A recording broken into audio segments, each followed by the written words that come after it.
In Abyssus Station, tech priest Dominus Sammael oversees soulstone extraction, a task vital to the Imperium. Amidst the relentless grind, he uncovers secrets that challenge his understanding of duty and identity. Navigating hidden truths and machine-driven perils, Sammael's quest for justice risks exposing the darkest corners of the Adeptus Mechanicus. Will his revelations change the Imperium's fate, or will he be silenced by the forces he seeks to unmask? Hey guys, how's it going? First thing I wanted to say is that we made it to YouTube partnership, so woohoo. There's memberships now, you can check them out. Tell me what you think of them. I'm trying to be fair with them, etc. Trying to think up of stuff that I could offer, etc. If you want your own personal story, that's the way to go.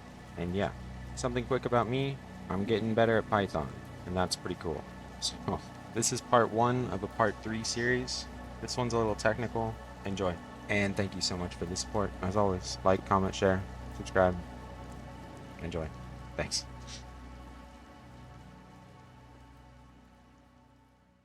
In the deep shadows of Abyssus, where only the mechanized dare tread, I stand overseeing the soulstone extraction.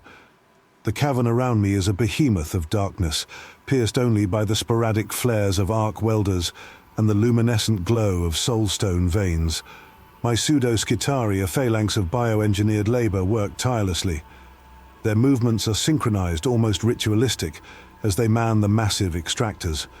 These machines, colossal titans of steel and piston, gnash into the asteroid's crust with relentless precision, each bite unleashing a chorus of grinding gears and hissing steam.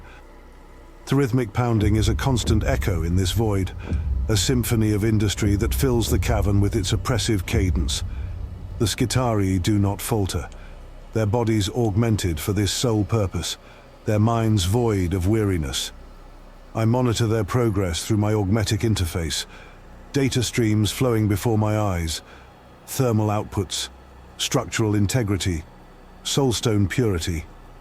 Each parameter a testament to the Mechanicus' dominion over flesh and machine.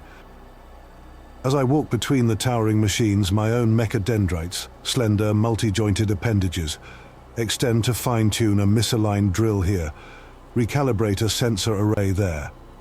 The soulstone glows with an eerie beauty, casting a haunting light over the metallic surfaces of the extractor claws.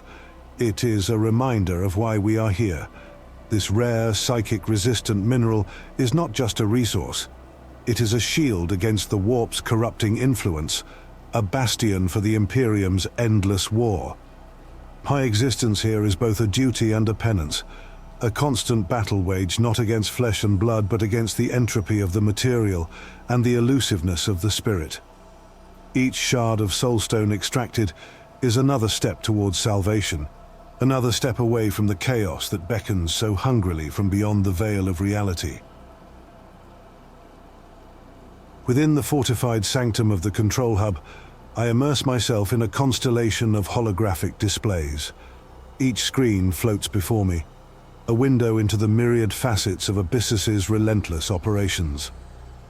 The displays shimmer with a spectrum of data, charts, graphs, and digital readouts that monitor every heartbeat of the extraction process.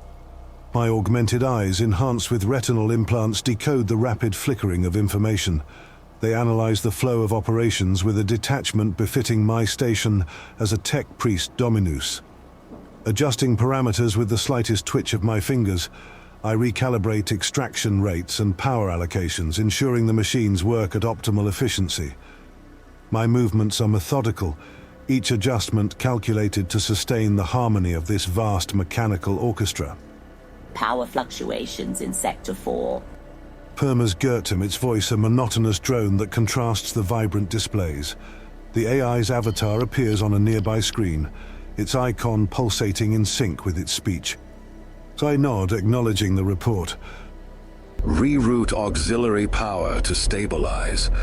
Prioritize the soulstone cutters. I command, my voice resonant within the dimly lit hub. I manipulate the holograms with a precision that belies the complexity of the task, fingers gliding over virtual interfaces to shepherd the flow of resources where needed most. The control hub, lined with relics of technology both arcane and advanced, reflects the duality of my existence, half entwined with the machinations of the Adeptus Mechanicus, half bound to the esoteric mysteries that Abyssus itself presents. It is here, surrounded by the hum of data streams and the subtle whir of cooling systems, that I find a semblance of order in the chaos that perpetually threatens to engulf our endeavors. As each parameter aligns under my watchful gaze, the efficiency of the operation inches closer to the divine perfection sought by every servant of the Omnissiah. Each adjustment, however minor, is a prayer in the language of binary, a hymn sung to the glory of the machine god. From the shadows of the control hub, I command the deployment of servo skulls, each fitted with the finest scanning apparatus the Mechanicus can forge. These mechanical sentinels, skulls of martyred adepts blessed with new purpose, hang momentarily in the air before me. Their eye sockets, now glowing with arcane sensors, pulse with readiness. Begin your survey. I instruct, my voice reverberating softly off the cold metal walls. With a flicker of acknowledgement in their optical units, they whir to life and disperse, vanishing into the uncharted darkness of Abyssus's less frequented sectors. As the skulls scatter, their feeds transmit directly into my neural interface, a cascade of data streaming in real time. I observe the holographic displays as they update continuously, the terrain of the asteroid unfolding like a digital tapestry. Rocky outcrops, deep crevices, and potential soulstone veins come into view, each feature meticulously mapped and analyzed for its promise. One feed in particular draws my attention, a sector where the rock formations are unusually dense, hinting at rich deposits beneath. Enhance grid A9. I command, zooming into the area of interest. The image sharpens, revealing subtleties of the mineral composition that could indicate a substantial soulstone presence. Flag it for manual inspection. I decide, logging the coordinates into the station's exploration queue. The potential of a new mining site offers a significant advantage, possibly yielding higher purity soulstone, essential for the crafting of psychic defenses so crucial to the Imperium's war efforts. The silent return of the servo skulls, one by one, marks the end of their sortie. Each docks neatly at its charging station, data uploads concluding their temporary consciousness. In these moments, watching over the fruits of their labor, I am reminded of the endless cycle of search and harvest, a perpetual endeavor to pierce the darkness with the light of knowledge and industry. Adorned in the traditional crimson robes of the Mechanicus, I stride through the labyrinthine corridors of Abyssus Station. The fabric, heavy and richly embroidered with sacred cog motifs, whispers against the cold metal floors with each deliberate step I take. My presence alone commands an air of solemn authority, a constant reminder of the Omnissiah's watchful gaze. As I navigate the sprawling facility, my mechadendrites, flexible serpentine appendages imbued with a myriad of tools, extend and retract with mechanical precision. They interface seamlessly with the consoles and machinery that line the passageways. A panel flickers with a minor power fluctuation.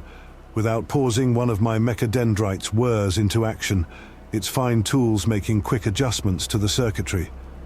The panel steadies, its light stabilizing into a steady glow of green. Continuing my inspection, I approach a large hydraulic door that groans under the strain of misalignment. My sensors detect the minute discord in its function. Methodically, I deploy another mechadendrite, this one equipped with a welding torch. Sparks fly as the metal is heated and realigned, the door's function restored with a satisfying hiss as it seals perfectly once more. These corridors, lined with pipes and cables, pulsate with the lifeblood of the station, energy and data flowing to sustain every operation. As overseer, it is my duty to ensure this heartbeat remains unimpeded. My mechadendrites, extensions of my will and tools of my sacred office, are adept at coaxing the best performance from this machinery, each adjustment a rite of maintenance that borders on the ritualistic. Passing by a group of pseudo-skitari, I nod slightly. They pause in their tasks, recognizing the gesture as one of approval, before resuming their labors. My role as caretaker extends beyond the mechanical. It encompasses the well-being of all under my command, ensuring that order prevails in the depths of space as distant and isolated as we are from the core of the Imperium. Each step through Abyssus Station reassures me of the facility's readiness, each repair a testament to the enduring strength of the machine god's blessings. Here, in the belly of a cold asteroid, surrounded by the ceaseless hum of industry, I am both master and servant, a guardian of mankind's march against the dark. As the station's artificial dawn cycles begin, casting a pale synthetic light over my quarters, I initiate the morning rituals that tether me to my duties and to the divine Omnissiah. My quarters, sparse and functional, contain little beyond the essentials: a reclining maintenance slab, a workstation dense with data ports and sacred icons of the machine god that hums softly with a comforting, almost imperceptible vibration. I approach the workstation. Its surface is cluttered with tools and ancient tech manuscripts. Here I connect to the station's central cogitator, a massive machine spirit that oversees the operational harmony of Abyssus. Inserting my neural splices into the data interface, I feel the familiar electric rush as my consciousness melds with the cogitator's vast network. The influx of data is immediate and overwhelming, yet my enhanced mind passes the information with practiced ease. Reports of the previous cycle's mining yields, status updates on machinery maintenance, energy consumption rates, all stream in, manifesting as visual and auditory signals directly in my perception. As I sift through the data, my internal processors identifying anomalies and patterns with the precision that my role demands. Overnight, the extractors in Sector C17 have shown a slight dip in efficiency. My thoughts coalesce around the problem, algorithms running scenarios and calculations. Decisions form in the space between machine and man. Adjust the torque settings by 0.03% and schedule a diagnostic check for the cooling systems. I dictate aloud, my voice resonant in the quiet of my quarters. The cogitator acknowledges with a soft chime its own way of affirming my command. This daily ritual of synchronization not only keeps me informed, but also deepens my connection to the station. Each morning, as I interface with the cogitator, I reaffirm my commitment to the mission and to the tenets of the Adeptus Mechanicus. It is a communion sacred and profound, reinforcing my resolve to uphold the will of the Omnissiah in these remote and challenging environs. In the humming silence that follows my morning rituals, I activate the communication link to Gertnus, the station's assistant. Its avatar flickers to life on my screen, a schematic representation that pulsates in time with its processing cycles. Gertnine, report on the operational status of the outer sectors. I command, my voice echoing slightly in the confines of my quarters. Good morning, Dominus Sammael. Gertnine responds, its tone modulated to convey a semblance of warmth. The outer sectors are functioning within acceptable parameters. However, anomaly detection algorithms have flagged a minor but persistent energy fluctuation in Sector Q4. Isolate the fluctuation. I want specifics. Amplitude, frequency, and pattern. I instruct, leaning closer to the screen as schematics and data streams populate the display. Analyzing now. Gertnine complies. After a moment it continues. Thus, the fluctuation manifests as a cyclic drop in power every 3.2 seconds, amplitude varying by no more than 0.8%. Preliminary diagnostics suggest a possible degradation in the insulation material of the power conduits. I nod, processing this information. Schedule a maintenance team for inspection. Include a thermographic scan in their protocol. We cannot afford unseen degradation. Understood. Maintenance Team Psi will be dispatched with the necessary equipment. I will monitor their progress and alert you to any findings. Gert 9 assures me. Additionally, Gert 9, enhanced surveillance on the primary extraction units. I've adjusted their torque settings this morning, and I want real-time data on their performance post-adjustment. Of course, Dominus. I will adjust the surveillance algorithms accordingly and provide a detailed report on the unit's efficiency curves. Very well. I pause, considering the depth of my reliance on this machine spirit. Gert 9, how do you evaluate your current operational efficiency? The AI seems to pause, a brief moment of processing that might be akin to contemplation in a human. I am operating at 97.3% efficiency, Dominus. The remaining 2.7% accounts for the time taken to update my systems and implement your commands. See that you maintain those levels. We must strive for the machine god's perfection, even here in the void. Affirmed, Dominus. Perfection is the goal, as per the Omnissiah's will. First screen dims slightly as Gert 9 minimizes the communication channel, leaving me to my thoughts. Our interactions, though heavily mechanical, are laced with a complexity that often reminds me of the thin line between man and machine, a line that seems ever blurrier in the dim light of Abyssus Station. In the expansive training chamber, the air is thick with the scent of lubricant and cold metal. I stand before a new batch of pseudo-skitari, their forms rigid, and their eyes, if one could call them that, focused intently upon me. These are not men, but tools, forged and programmed for specific tasks within Abyssus Station. It is my duty to ensure they function flawlessly. Initiate training module. Emergency breach containment. I command, my voice echoing off the chamber walls devoid of warmth. The pseudo-skitari activate in unison, their movements precise, devoid of hesitation. As the simulation begins, alarms blare artificially and lights flash, simulating a breach scenario in one of the primary soulstone extractors. You will encounter various breach scenarios.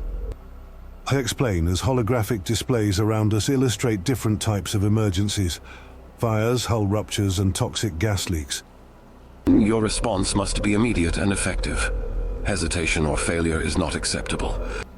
One of the pseudo-skitari steps forward, a designated leader by its slightly more intricate carapace markings. Designation, Theta 12 reporting. We will proceed with breach containment. Please instruct further.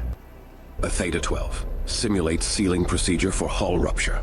Apply standard sealing foam, and initiate atmospheric repressurization. I instruct crisply, observing as the pseudo-skitari processes the orders. They work through the simulated breach efficiently. Their movements are synchronized, almost mechanical, as they apply the sealing procedures I have outlined. My mechadendrites twitch, ready to intervene, should any deviation from protocol occur. As they complete the task, I nod slightly. Now, address the secondary protocol. Evacuation coordination. You must ensure all personnel are accounted for and directed to safety zones without compromising the station's security or function. Theta 12 responds without delay, its voice modulated to the frequency of calm assurance. Affirmative, Dominus. Executing evacuation protocol. Watching them, I provide real-time corrections to their approach, my tone remaining instructional, clinical. There is no praise, only further instructions and corrections. These pseudo-skitari do not require encouragement, only data to enhance their performance. Once the training concludes, I record the efficiency metrics in my datapad. Your responses are within acceptable parameters, but there is room for improvement. We will repeat these drills bi-weekly. Dismissed. As they march away, I turn back to the control panel to review the training data. My interaction with them is devoid of any personal connection. They are merely cogs in the great machine of the Imperium, and I am the overseer tasked with their calibration. Retreating to the seclusion of my private sanctum, I engage in the meticulous task of analyzing the data accumulated from today's operations. The room, illuminated by the soft glow of monitors and the occasional flicker of sacred lumens, holds an air of concentrated solitude. Here, surrounded by ancient texts and scrolls of digital parchment, I delve into the essence of Abyssus Station's lifeblood, its efficiency and productivity. The large central screen displays a complex array of graphs and charts, each representing the output and operational health of the soulstone extractors. I manipulate the data streams with practiced ease, zooming in on anomalies and trends that catch my eye. My fingers, though encased in the fine mesh of my Mechanicus gloves, bear the marks of my trade, stains of machine oil and sacred unguents that signify my hands-on approach to my duties. I draw up efficiency graphs plotting the data points collected from the various sectors. Each point is a testament to the relentless toil of both man and machine under my command. As I cross-reference the outputs with the standard benchmarks set by the Adeptus Mechanicus, I make meticulous notes on a digital parchment that hovers beside me, its surface flickering with each entry. Note: Sector C-17's extractor 3 shows a 4.7% decrease in efficiency. I dictate, my voice resonant in the stillness of the room. Possible causes: wear of the extraction drill heads, or alignment issues in the kinetic transfer chains. I annotate the schematics of the extractor with potential solutions, replacement of parts or recalibration of the system. My approach is systematic, each decision backed by data and the sacred lore of the machine god. I schedule a deeper diagnostic check, one that will require a temporary shutdown of the unit, but the potential gains in efficiency justify the interruption. This sanctum, filled with the tools of analysis and decision-making, is where I merge the worlds of theory and practice. It is not merely a retreat, but a command center from which I steer the course of the station's daily life, ensuring that each component functions with the precision demanded by the Omnissiah. Satisfied with the adjustments planned, I save the updated directives into the station's mainframe for implementation. My work here is both a burden and a sacred duty, one that I bear with the stoic resolve of one who serves the will of a higher power. Seated at the heart of my sanctum, where the control interfaces mesh seamlessly into the walls lined with circuit-laden tapestries, I begin the daily task of resource allocation. Today, like every day, requires a strategic orchestration of resources and personnel that must rival the tactical deployments of the Imperial Guard. My displays pulse with streams of data, energy levels, manpower distributions, and soulstone output rates across Abyssus Station. Each sector's performance is meticulously logged, demanding thoughtful analysis to guide today's decisions. Bring up the resource allocation grid.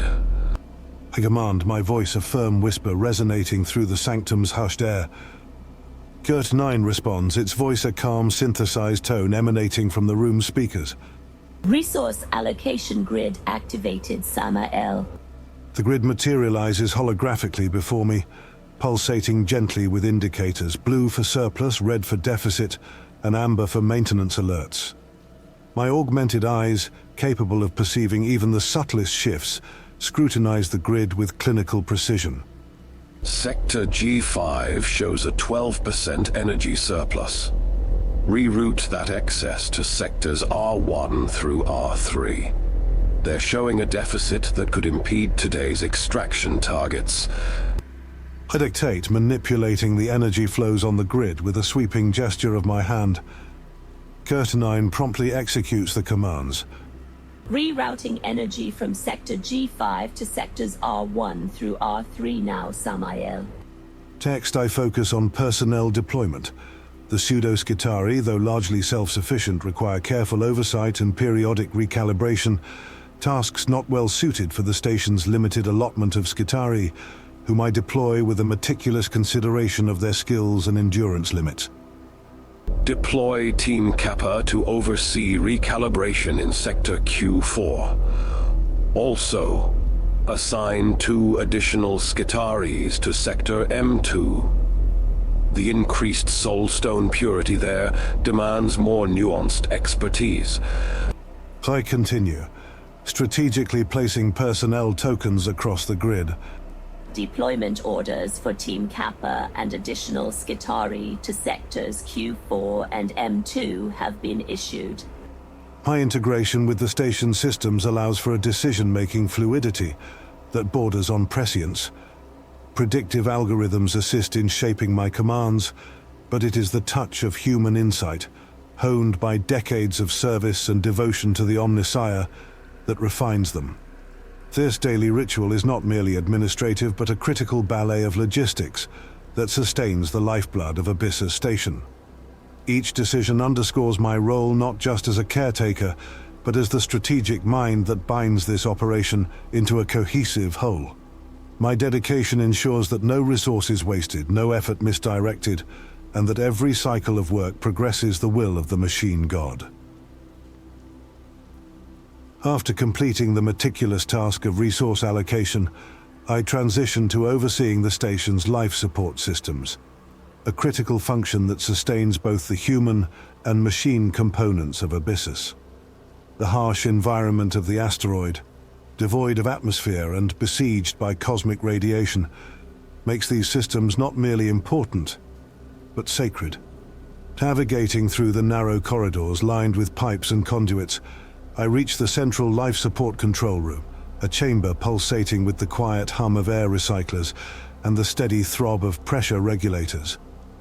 My entrance is silent, observed only by the blinking sensors and vigilant cameras. Initiate system diagnostics. I command, my voice resonating softly against the humming machines. The room's main console lights up, screens flickering to life as they begin displaying the myriad data streams that reflect the health of the life support systems. I extend my mechadendrites towards the tangled complexity of the console. Their fine-tip manipulators engage with precision, twisting dials, turning screws, and adjusting sliders as they calibrate the systems. My augmented senses monitor the adjustments in real time, detecting even the slightest deviations in air quality or pressure that could indicate a failure or inefficiency. Rebalance the oxygen to carbon dioxide exchange ratios in sectors 7 through 10. I dictate as I notice a slight variance that could affect air quality. Ensure that particulate filters in Sector 3 are replaced by the next cycle. The wear is acceptable for now, but will soon surpass thresholds. As commanded, Sammael. Kurt 9 responds through the Vox. These systems, while robust, require constant vigilance. The delicate balance of maintaining an Earth-like atmosphere within the station is fraught with challenges. Any disruption, no matter how minor, must be corrected swiftly to prevent cascading failures that could endanger the entire facility. As each component confirms compliance with my adjustments, a sense of satisfaction settles within me. The sanctity of the station's artificial atmosphere is preserved, another testament to the efficiency and precision demanded by my role. This routine, performed with religious fervor, is as much a part of my daily devotions as any prayer to the Omnissiah. It is a vital act of preservation, safeguarding the lives of all aboard Abyssus against the cold, unforgiving vacuum beyond our walls. With the life support systems assured of their sanctity for another cycle, I proceed to the communications deck, a sector of the station where the cold reaches into the bones, where the vastness of space feels most oppressive. Here, amidst arrays of transmitters and receivers, I prepare to send a routine status report to the distant Mechanicus command on Mars. I approach the main communication console. Its surface is aglow with the soft light of active data streams. Initiate deep space transmission sequence. I command, my voice echoing slightly in the cramped confines of the deck. The system responds with a series of low beeps, indicators flashing as the massive antennae outside begin aligning towards distant terror. Encoding status report for transmission. I continue overseeing the packaging of the day's data into a compressed stream, ready to pierce through the void. However, as I initiate the send command, the console flickers unexpectedly, a sign of disturbance I have not seen before. Static fills the audio channels, a harsh grating noise that slices through the usual hum of operations. The visual feed on my console blurs with digital artifacts, distorting the carefully prepared report into unintelligible chaos. Diagnostic now. I demand, my tone edged with the first sign of frustration. Gert 9 obliges, running a swift check on its systems.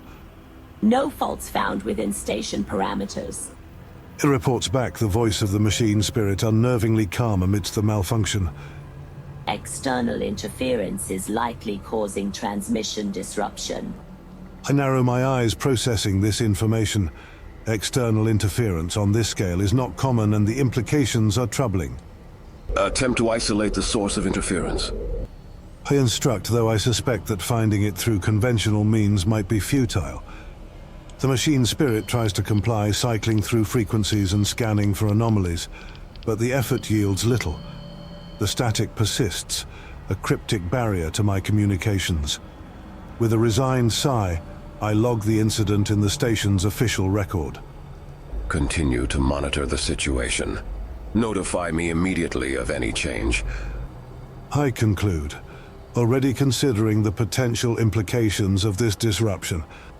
This anomaly in communications, seemingly minor, sets a foreboding tone for the day's end.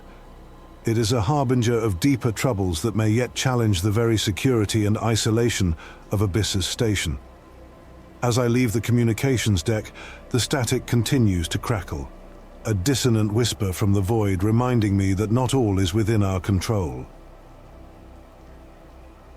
After addressing the unsettling communications disruption, I find my steps leading me to the observation deck, a rare sanctuary where one can gaze directly upon the raw, stark beauty of Abyssus. Here, massive viewing ports offer a panoramic view of the asteroid's craggy surface, bathed in the cold light of distant stars. As I stand before the large reinforced glass, my figure reflected faintly against the vastness of space. The surface of Abyssus stretches out before me, an expanse of rock and ice that seems both eternal and indifferent. It's a landscape that commands respect and reverence, a constant reminder of the isolation that comes with my duties. In the silence, a rare emotion stirs within me, a blend of pride and a poignant sense of solitude. This station, this mission, it relies on my vigilance and my dedication to the Omnissiah's will. Yet, the very distance that shields us from prying eyes also isolates us from the camaraderie and communion of the greater Mechanicus community. I allow myself this brief interlude, watching as a small meteorite bounces off the energy shield with a flash of light, a brief reminder of the constant dangers we face in the void. The burden of command is mine to bear, a mantle accepted with both honor and a heavy heart. With a deep, steadying breath, I pull away from the observation deck, the reflection of my mechadendrites trailing behind me like shadows. The solitude must be broken. The station needs its overseer, its protector. The brief respite renews my resolve, and I return to the heart of Abyssus, ready to face whatever challenges the void decides to throw our way next. This moment of solitude allows me to reflect, to consider the weight of my responsibilities. I oversee not just the mechanical workings of a mining station, but the lives within it, and perhaps more critically, the security of the information that we are inadvertently unearthing. My role is a nexus of technology and command, each decision rippling through the corridors of Abyssus with profound implications.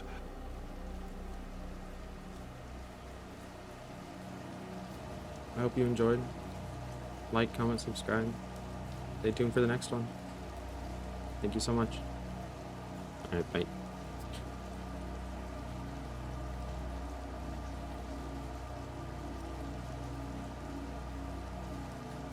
Alright, that was part 1 of a 3-part series. 4 parts, but I'm going to combine the 4th and the 3rd. let's see, what can I say about it? I know not maybe a ton happened. That's because it's the first part, and it's just meant to, like, set up the character, set up the, you know, the setting, all that crap. I tried to be really technical, you know? I was just making up stuff kind of on the fly, but I was trying to make it sound like it was actually something that you could, that would be real. This part was kind of just, you know, about his daily routine, kind of setting things up. I added some foreboding and stuff, and foreshadowing and things like that. Also, there's a reason why I call him pseudo Skitari, because I know that's pretty bizarre to hear. You find out later why. Think of him like a mix between a servitor and a Skitari soldier. And there's a reason why there are no servitors there, and there's a reason why they're all Skitari. They're all soldiers, essentially. There is a reason. So if you were thinking, why are these Skitari doing all this crap? There should be servitors and stuff. There is a reason, okay? I just want to make that so clear. Next part, this series is more of like a mystery kind of thing.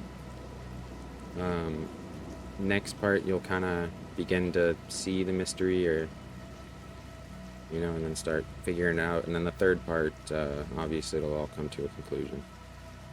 And the mystery will be solved, whatever, I don't know. But yeah, it'll take me a while to kind of get it going, but I'm moving forward. I'm going to start hiring editor on Fiverr, and just giving them like a lump sum of money so that they can, because the editing that I do is not very difficult. It's just very, very time consuming. So I'm hoping that someone else can start editing these videos, and then I can, you know, talk over them like this and double check them and all that. And obviously I'd still be writing them and making all the images and generating all the images, and getting all the sound effects, getting essentially every single asset that the editor would need, and then they would just put it all together in the way that I've been doing it, or if they have a better idea.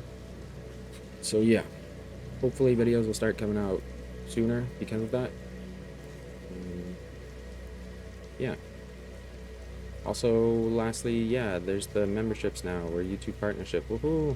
I'm actually really stoked, to be honest with you. It's super cool. It's finally not just like a stupid, pointless hobby, you know? Even though I don't expect to make any income off of it or something, it's still just nice to know that that is a possibility. So, and I can tell people now, hey, yeah, you know, I make money off of my videos on YouTube, off of my little stupid stories. And they'll ask me how much, and I'll be like, don't ask, it doesn't matter. Because I'm making nothing. But still, it's super cool regardless. And just the fact that people have donated before and everything is crazy to me. Or like crazy cool to me. So, yeah, it's pretty cool. And that's kind of it, I guess. Stay tuned for the next one. I have to redo my lore kind of video that I'm doing a little bit, and I'll get that out pretty soon. Tell me what you think of the kind of quick intro. I was trying to make it quick, under like a minute. I don't care about this stuff. I'll just keep talking. I don't know. Whoever wants to listen to this, I don't know why. I don't know why I keep listening. I'm just talking to myself at this point. Alright, so stay tuned for the next one. Please like, comment, subscribe. I'll share. Do that. Join the membership thing if you want to. Also, there's a Reddit, so you can join that. I'm going to put this all at the very beginning of this long message. So for anyone else that just skips this, they'll be able to hear that. So if you hear it twice, that's why. Okay. Wonderful. Have a lovely day. Have a lovely night. I don't have a sign-off thing, so just have a good day. Alright, and stay tuned. Thank you so much for the support.